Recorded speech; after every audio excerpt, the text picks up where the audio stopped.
sit back, enjoy, and I will turn this over to Janki, who is at DCI Engineering and will be giving us our presentation today on the reluctant networker. All right. Well, thank you very much, Nathan. And thank you to the AIA Emerging Professionals Group for having me. I really appreciate being here. So I'm Janki DePalma, and this is my talk about the reluctant networker, learning how to survive and even thrive as a connector. Welcome. Thank you guys for joining me. So what if you were able to connect with a developer who calls you and ends up interested in hiring your firm to do the biggest project your firm has ever done in its history? What if, using these hacks, you might be able to help a friend who's been furloughed during this time and connect her with a new position that pays even more? What if, following a couple of these ideas, you're able to collaborate and, write an article for a publication that you've always wanted to be involved with? Now, I can't guarantee you that any of these things will happen when you listen to my talk, but these are some of the things that have happened to me and sort of through me because of networking. And I want to share my tips and tricks and things that have worked for me, and hopefully they can help you. So normally, if we were here in person at the AIA, we'd be talking and I'd see your face and I'd feel so much more connected to you. But what we're doing instead is trying to have some poll time so I can sort of figure out what your thoughts are. So my first question to you is, what kind of networker are you? So there's no right or wrong answer. This is all up to you. I will not be judging you. I'm just curious, how would you rate yourself? Are you a rock star all the way to the root canal? Like, I'd rather not ever do this kind of networker. I'm curious where you see yourself at.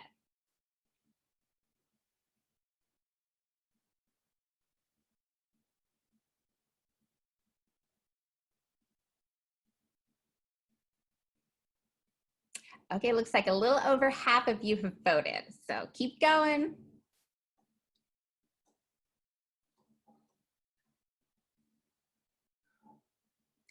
And Janki, let me know if you want me to just close the poll early. Okay, we'll give it a little bit more time. All right, I'm gonna have a couple more folks vote. Right now I'm at 63, so I'm hoping to get about like 75% participation. I'm not gonna force every single person to vote, but your vote matters, right? We learned that the hard way.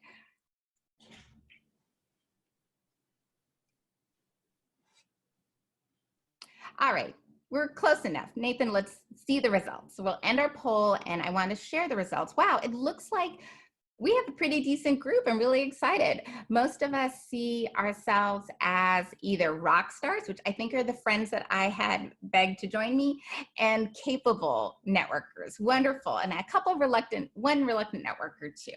Very good. So I'm going to have us stop sharing the results and let's go to the rest of this. So when I talk about networking, one of the prime areas I really want us all to focus on is the idea of connecting.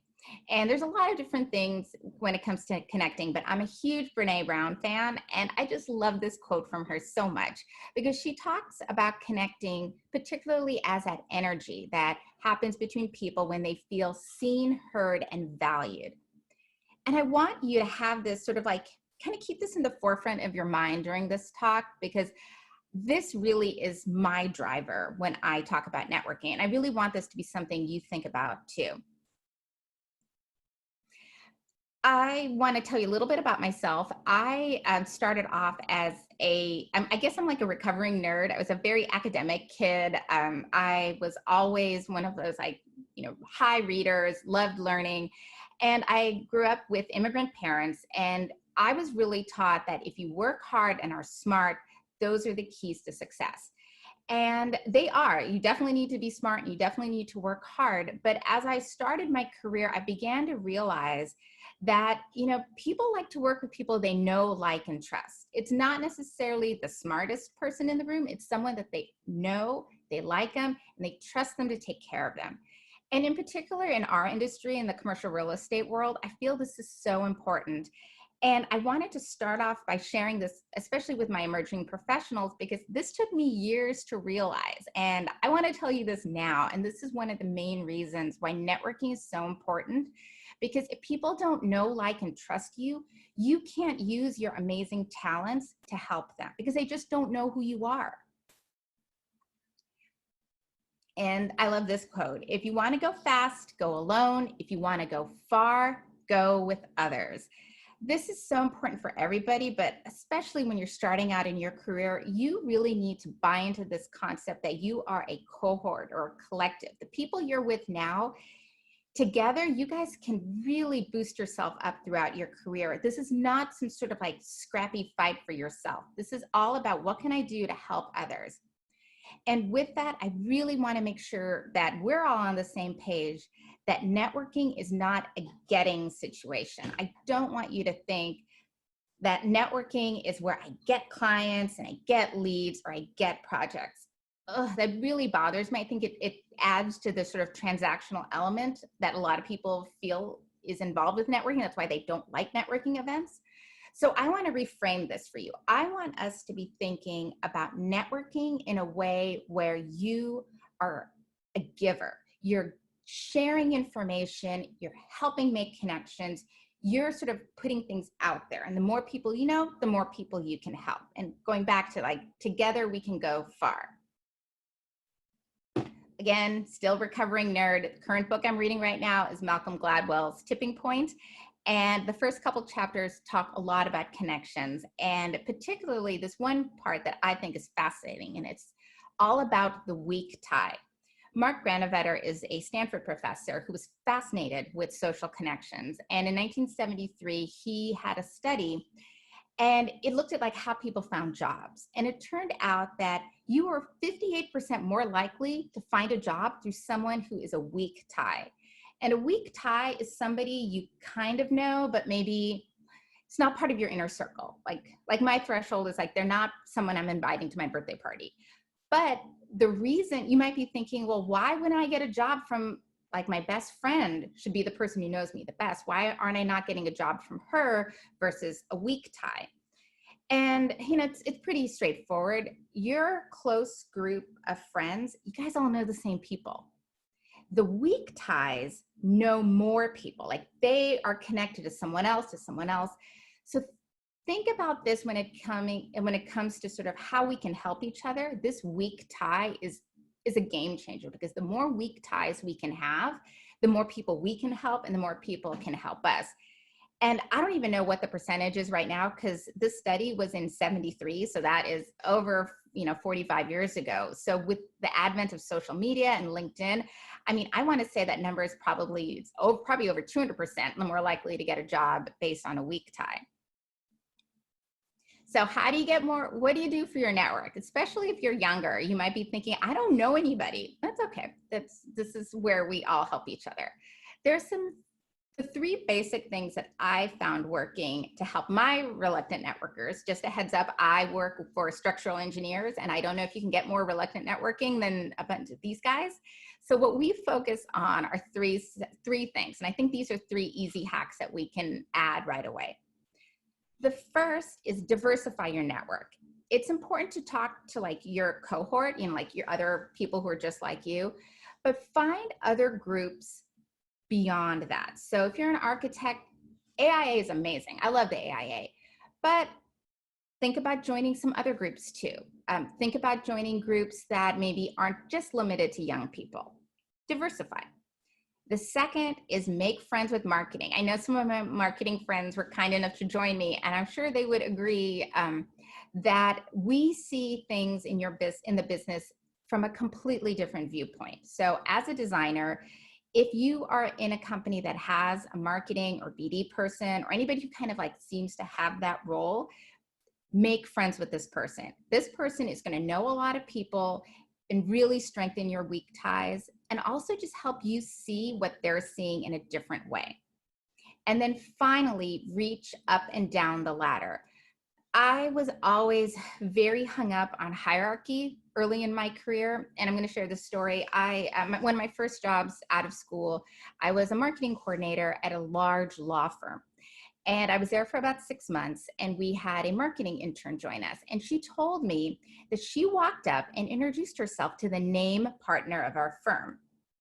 I was horrified and then so jealous of her because I figured I didn't have the right to walk up to him and introduce, like, who am I? I'm only a marketing coordinator. And she told me that he thanked her, shook his hand, and said, you know what, no one tells me anything in this firm. I'm so happy to meet you. And they started, chatting, and he knew her name. And from then on, I realized that a lot of times we sort of hold certain people in certain like high regard where we feel like we aren't allowed to talk to, a senior member of our firm, or say a senior member of our firm in another office.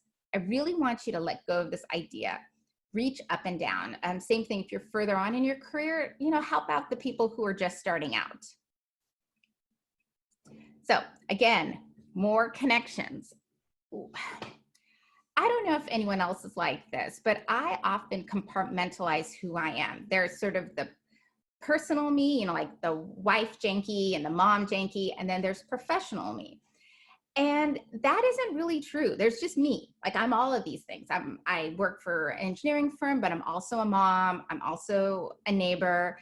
And part of that connection is realizing that you need to reach out to the personal people as well as the professional. And if you talk about that people want to do business with people that they know, like, and trust, these people know you.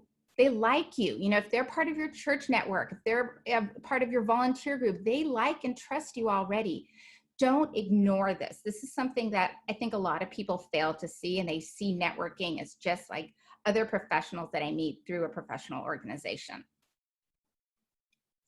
So originally, when we had talked about this talk with the emerging professionals, it had come from a talk that I did for a summer conference, which was called Business Development Hacks for People Who Hate Networking and Would Rather Hang Out with Their Dog. So that's my dog, Pearl. And I had originally wanted to talk about like networking hacks for in-person networking. But I don't know if we're going to be doing stuff in person for a while. I might be like 6 months before there's an actual conference happening where we can practice networking skills. We can talk about icebreakers. We could talk about how to break into a group, how to make eye contact, all those good things. So I wanted to give you guys stuff that we could use tomorrow, or I guess in Danielle's case, since she has a long weekend, Tuesday. I want to give you stuff that you can use immediately. And so if you want to know about these things, just email me. I have my contact at the end. I'm happy to share those original slides. I've done a lot of research and sort of personal hacks on, kind of asking, how to break into groups and asking people what their sort of phobias are when it comes to networking. So if you want that, it's available. But what I want to talk about today has to do with stuff that's more virtual and stuff we can apply right now. So let's talk about chemistry. One of my very favorite books when it comes to networking is this book called Captivate by Vanessa Van Edwards, and she's cited at the end of my slides. She has a website called The Science of People, and she is their chief researcher. She has looked at the scientific elements of how people connect and bond. And I find this fascinating. So in particular, she's talked about the neurochemicals and neurotransmitters that are involved when we connect with people. And there's 3 major ones that are involved that I would like to kind of share with you.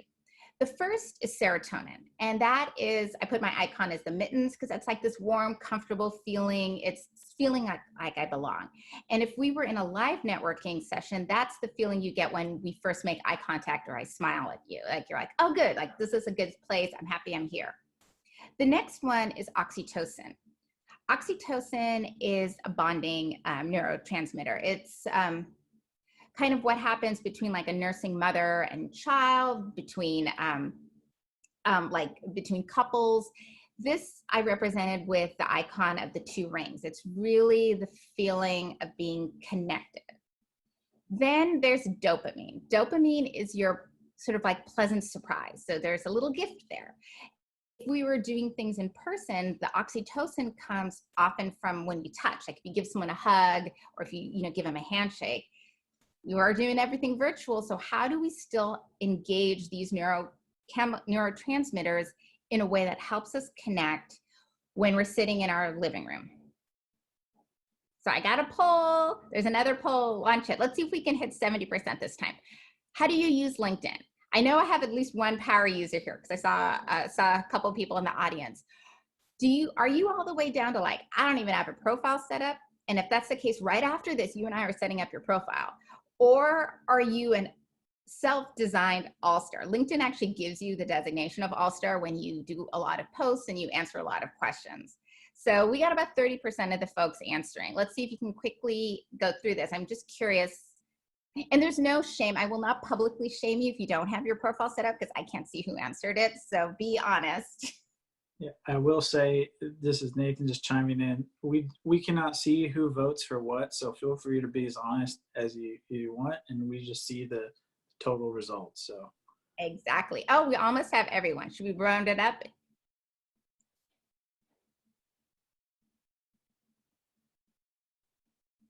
All right, let's see. So we're going to share the results. Wow, we have some. I'm loving it.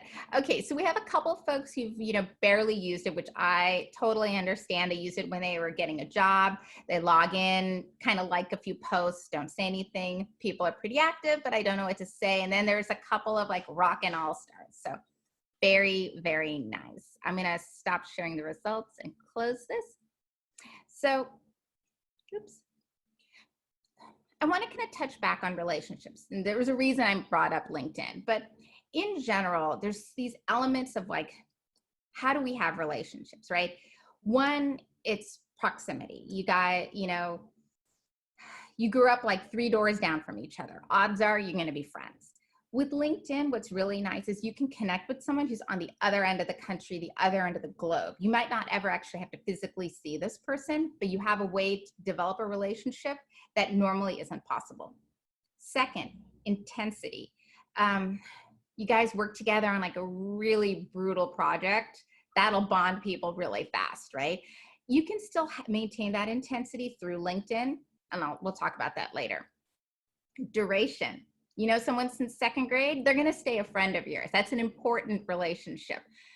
One of the great things about LinkedIn is that it can help you reconnect with those people that you might have forgotten about. LinkedIn seems to be part of our everyday world, but I didn't even realize it started in 2003. And for me, I was well into my career in 2003. So there's tons of people who are part of my relationships that weren't part of the LinkedIn world. Frequency. I think this one's really underrated because sometimes you have those relationships where you haven't talked in a while, and if you try to catch up, so much has happened that all you can basically kind of do is sort of distill your life to say, oh, it's fine. Like you're not sharing the minutia of the everyday ups and downs. And so because of that, that relationship can't grow. And LinkedIn is a really easy way to overcome that. And then finally, those weak ties. You cannot get more weak ties than LinkedIn. This is amazing. And I think LinkedIn is highly, highly underused, undervalued. So we're going to be talking about that for a little bit. Let's talk about some LinkedIn hacks. So we talked about those neurochemicals that come into play, right? When you have like a physical face-to-face interaction. So I want to talk about the LinkedIn hacks and how they can sort of help mimic some of those things. So the first one is the thoughtful comment. I am surprised that when I go on LinkedIn, I do not see enough thoughtful comments. Let's say someone changed jobs. If you ever see this, you will see that the majority of people just liked the fact that this person changed jobs. And if you look at the post, at what they said, they tend to use the auto-generated, very generic congrats. And that's fine. Like, you're happy that someone has congratulated you. But think about what little dopamine hit. Like, what a pleasant surprise would be if someone actually wrote something meaningful. Now, it doesn't have to be profound, but if they said something like, I'm so happy you're here, I would love to see you once you've caught up a little, or just something that gets you out of autopilot. I feel that this element of connection is really not used as well as it could be on LinkedIn. The next, a hit of oxytocin by building some real relationships on LinkedIn.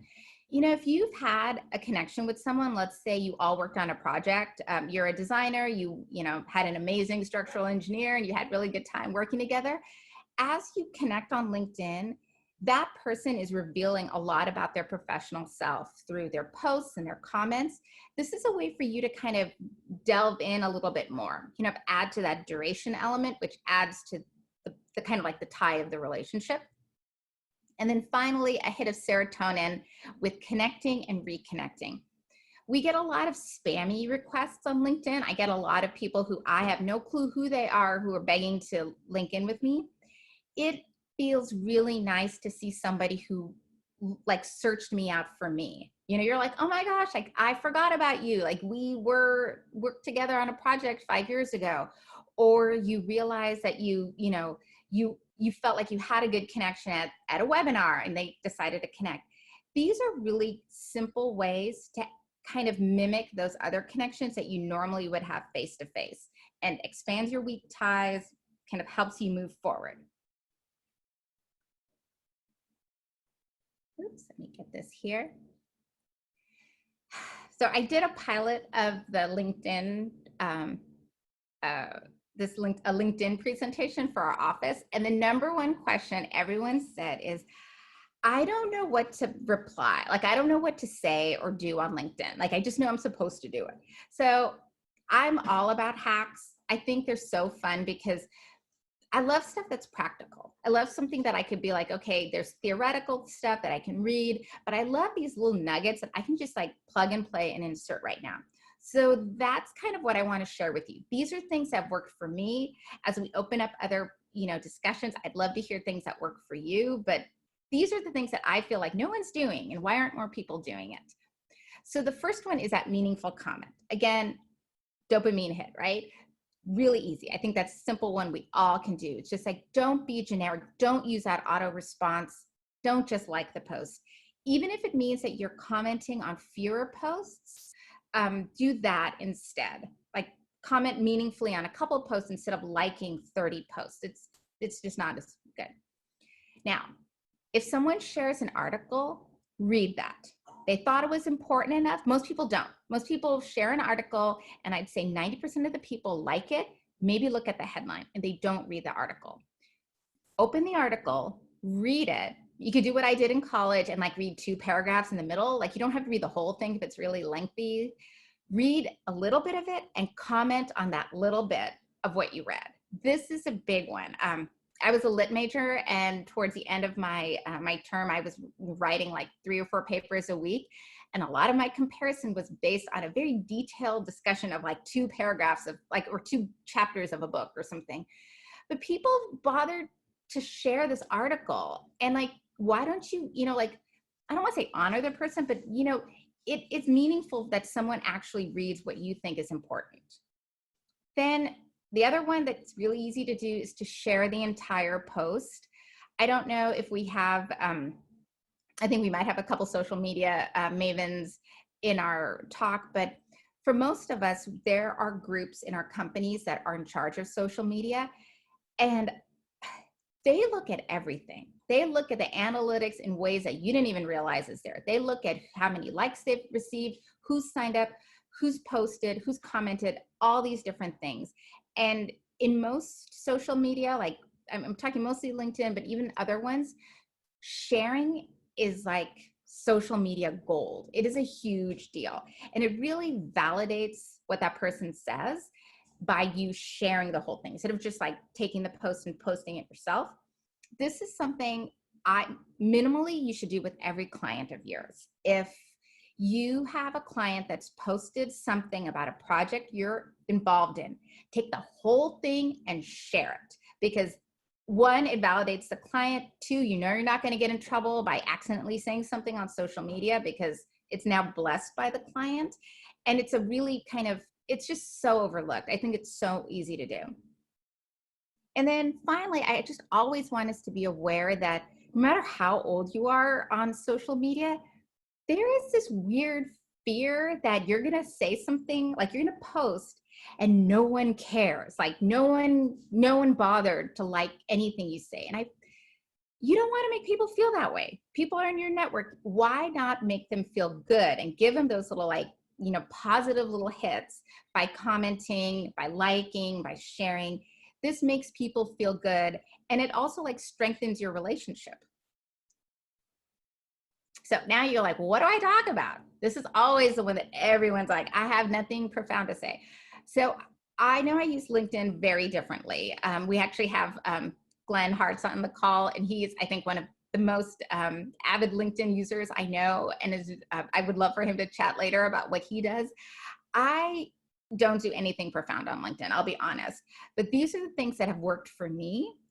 And I think these are pretty simple starters. So the first thing is, if there's a project that excites you, talk about it. Be careful that what I do is I only talk about a project once it's like broken ground or hit a topping out or some major milestone. I will never talk about a project that we won, because inevitably I will like accidentally spill the beans. So be careful with this. If you're excited about a new project, clear this with some higher up. Don't share a new project. I usually let a client do that first. But you know, when there were various phases of the independent, I was putting that on. I was sharing that stuff. That was, you know, I'm excited about it. The next is kudos. Kudos for you are okay. That's okay for you to share. You got a promotion, you're proud of it. That's great.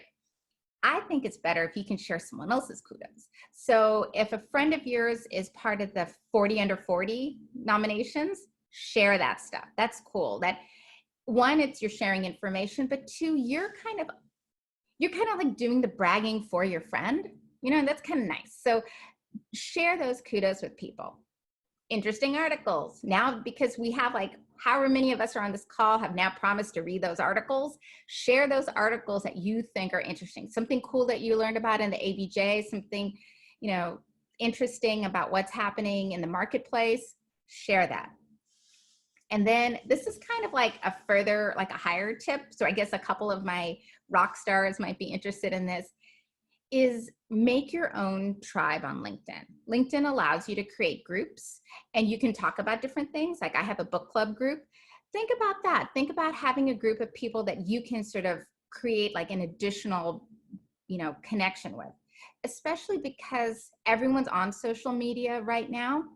It is kind of an easy way to do, to like help with that duration and intensity element that you aren't having now face to face. Okay, poll time. I'm curious to see this.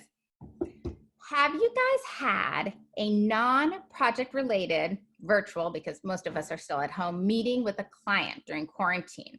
Even one. So I'm not talking about you're having a meeting to talk about a permit set or go over deliverables or anything like that. I'm talking about something that is not project related. Okay, about a little over half of you have voted. So let's get a couple more votes.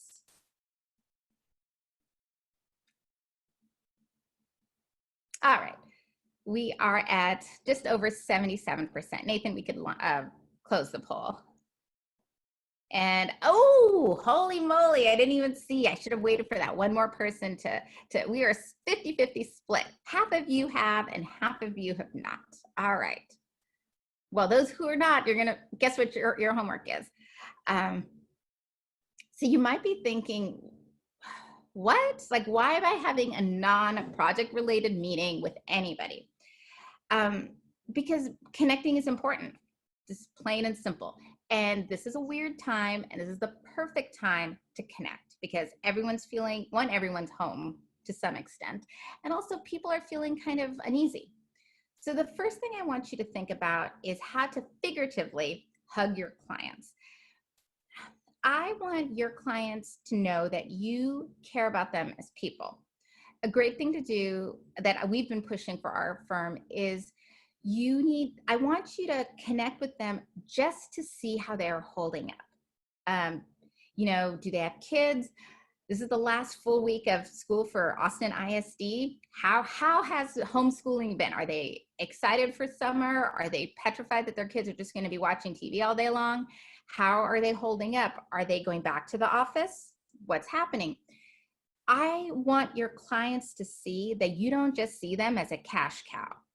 They matter to you as people. This is really important. I think it's, again, I keep using the word underrated, and I guess it's a happy hour and you could take a shot with that and every time I mention it, but it's something that I don't think people do enough, because I feel like there's this weird disconnect between what they consider professional and not.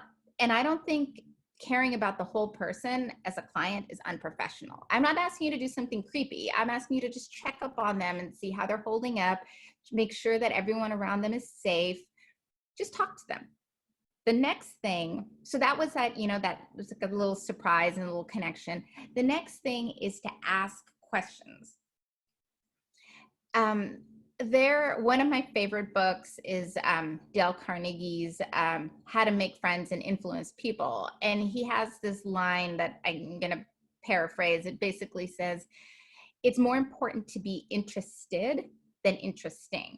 So asking questions is amazing, because odds are your clients see things in a completely different way than you do. They're exposed to so many different things and they're sort of seeing different elements that you might not. Asking them questions about, like, what are they seeing in the market? What are they seeing on their projects? What concerns do they have? Are there some concerns that they might have that you could help with? You won't know until you ask them. Just kind of ask and listen. Those are great because it engages like a different side of them. I think people are so on autopilot right now, where we're just so used to kind of like banging out emails and hitting Zoom calls to kind of like go over a drawing set. Having someone stop and ask them, like, what are you seeing like in this industry? What are you seeing in this is really great. And then kind of going further down with, so think about that, like asking questions with that little dopamine hit, and then making connections. The more people the more of those connections you can make. And I think this is an awesome opportunity to do that. So if you talk to a client, I'm going to do a little call out right now. So let's say I'm talking to a client and they say, yeah, we're thinking about doing, opening the office back up, but we kind of aren't sure how to do it, and we don't know how we're going to fit everybody in, and we're a little nervous about that. So the connections I can say are, well, I have a friend, like you should talk to, these people because they've been planning this out.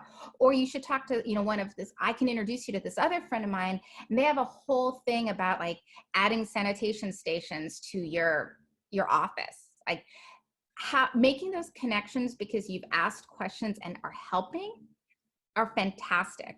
And that kind of ties into this element of being selfless, like what we talked about earlier. I have nothing to do with space planning, nor do I do anything with, sanitation stations or anything like that. Me giving that information, and has nothing to do with my company. That is like what happens when we're really connected, because I care about you as a client, and I want to like help you. So I'm making connections that have nothing to do with me, and I'm not here because I want you to, hire us. This is really important. This part of the connection is something you probably would have done if you had coffee with somebody, and I think you could still do it now. And if you haven't done it, I think you could start doing it. This is my last poll, I promise. Okay, it's a simple yes or no question.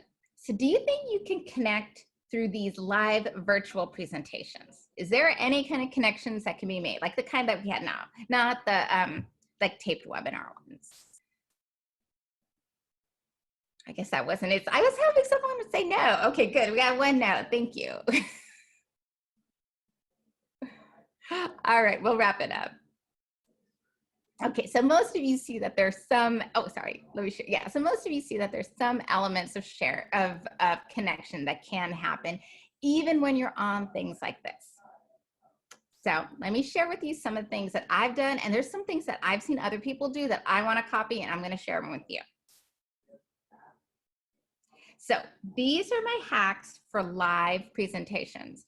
So the first thing to do is if you're in a presentation where like I don't know any of you early birds who came in, we did not have my slides up right away. The first thing I love doing is actually having my camera on and smiling or waving at the start. It is really simple. Oh, like most people come in to a presentation and either they have their camera off and it just has their name, or they log in, everything's, you know, like turned off and they're on their phone, or they kind of, I don't know, they just look like they're at a funeral. Like everyone just seems like super serious and is waiting for the speaker to talk. Pretend you were at a real networking event. If you came and I was talking, you would wave at me, like you would smile at someone else. That's super simple. There's Nathan waving at me. You would do that. You would have that like group engagement. And I think it's still possible to have it. It's a wonderful like baby hit of serotonin right there. Everyone feels good. I don't think anyone's going to leave you hanging when you wave. I think someone's going to wave back. The next one is using the chat or Q&A feature.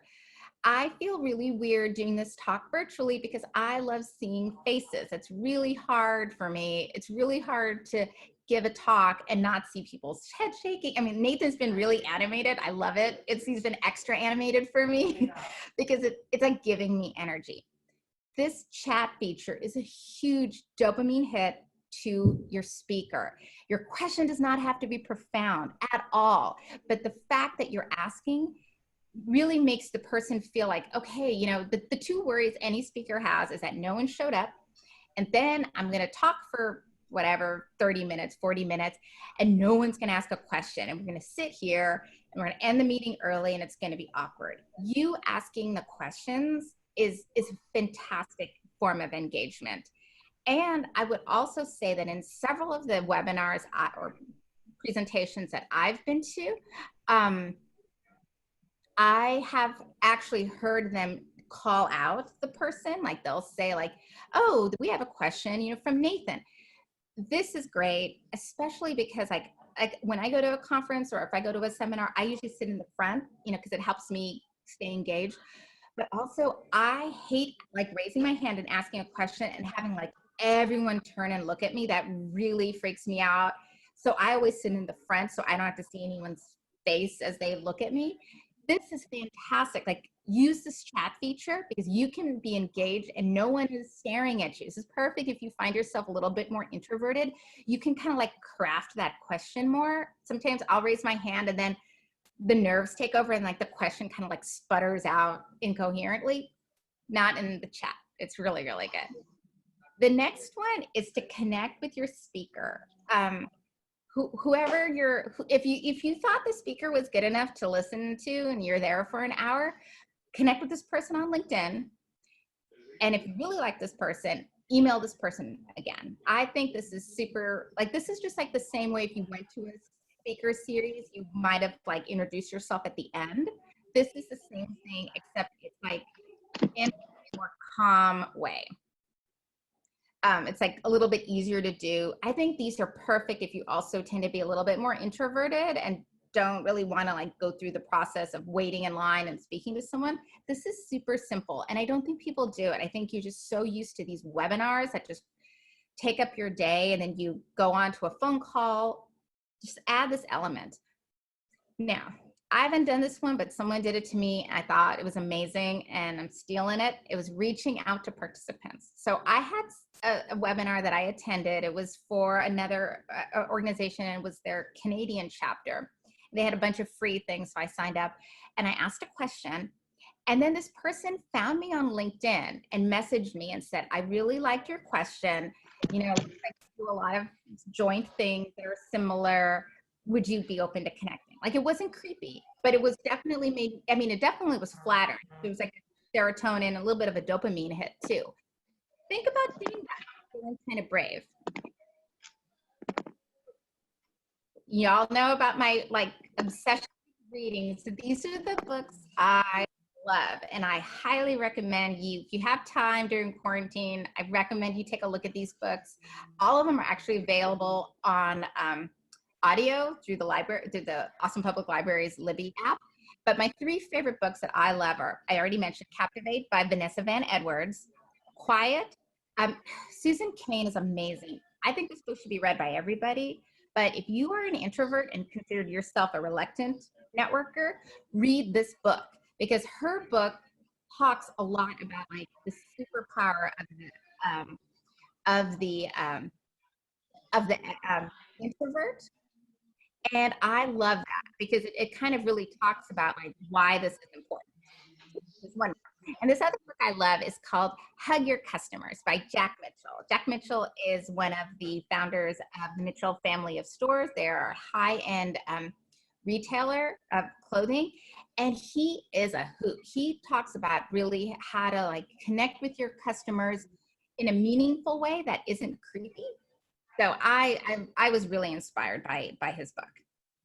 So that's it for me. I wanted you, if possible, I did see a couple of questions, but in the chat box, if you would give me a dopamine hit and share with me any like aha or takeaway items that you feel were important to you.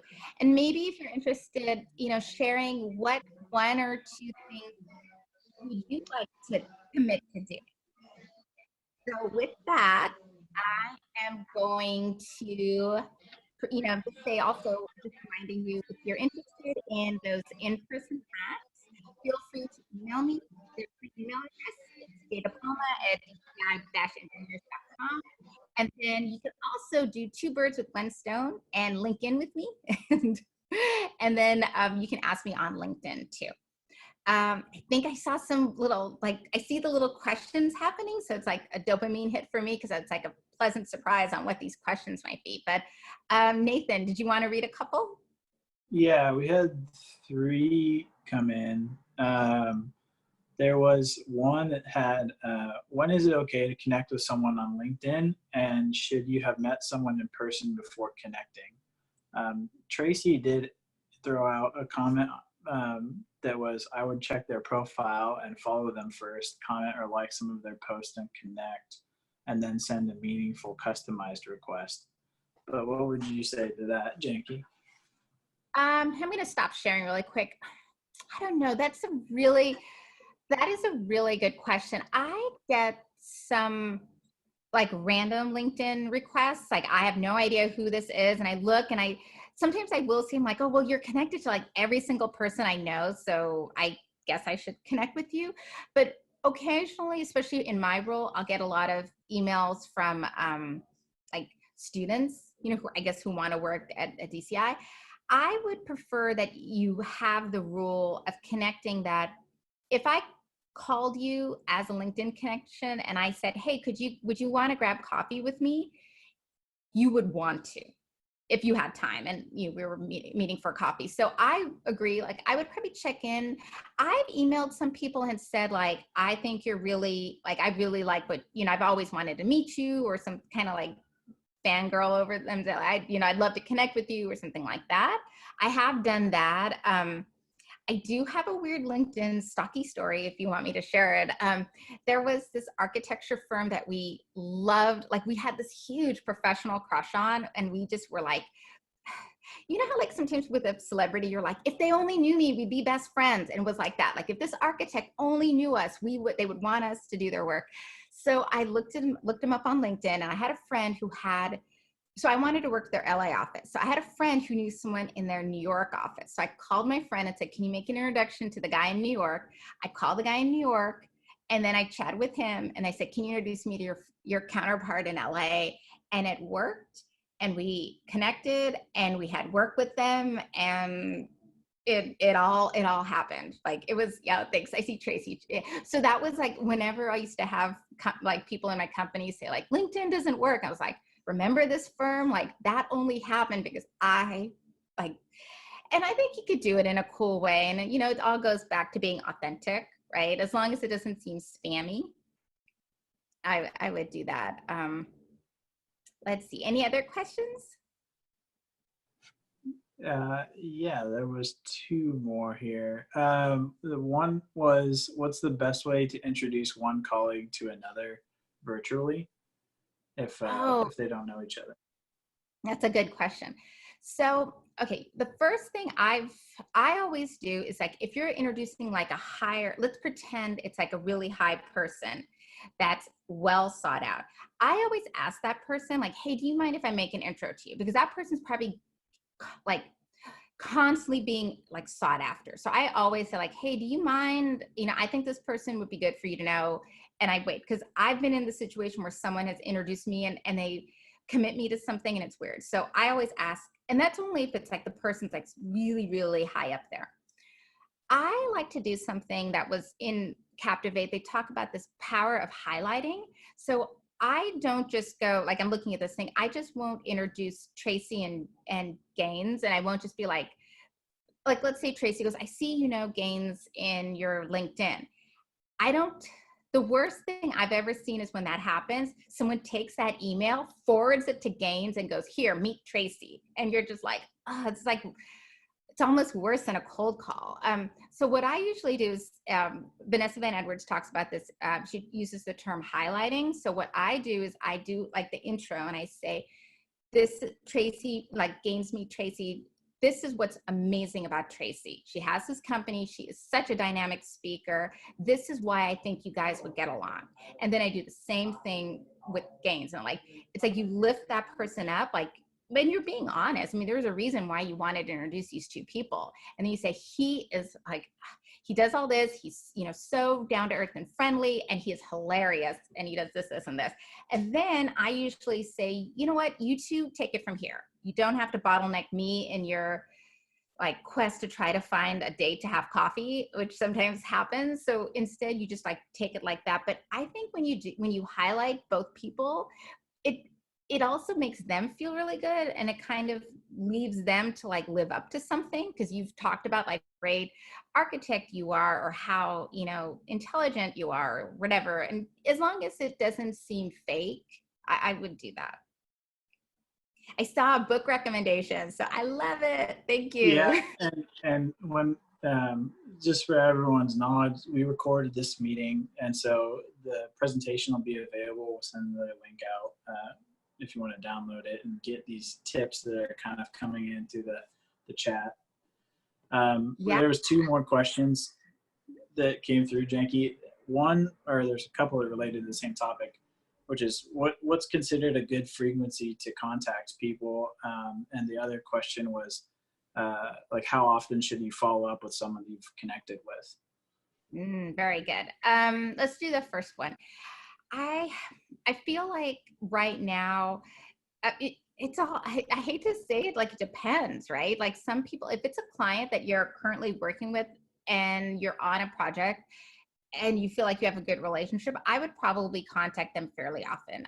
Fairly often for me is probably once every 2 weeks, because I'm at the point now where a week passes by without me even realizing it. Like I have a standing Thursday meeting in the morning, and when that happened today, I just went, oh my goodness, I can't believe it's Thursday. So I think anything like a 2 week span is probably good. If it's like an really active client, you might find it you're talking very often, but maybe you're not talking for long. There was the second part about, what was the other part of the question? It was the frequency, and then how often you should follow up with them once you've made like contact. I think that question came from Christine, if you wanted to clarify that at all. Let me see. What I think is hard sometimes is that you have like this awesome conversation, and then you make a lot of promises. Like, I'm going to introduce you to like 5 people, and I'm going to set this meeting up, and I'm going to do this. And if you like, that kind of adds to sort of your, like, you remember the know, like, and trust. So the trust comes back to like, well, she said she was going to introduce me to this guy, and now she hasn't. It's been a month. Do I ask her? Because now I feel weird, so I am a big fan of like I use OneNote on my phone. So right after the call, I'll make a to-do of what I have to do. And I try to do it pretty quickly, because I'm also a little bit like, I don't know if I actually have ADD or if I just feel like I do, but if it doesn't get done right away, I won't.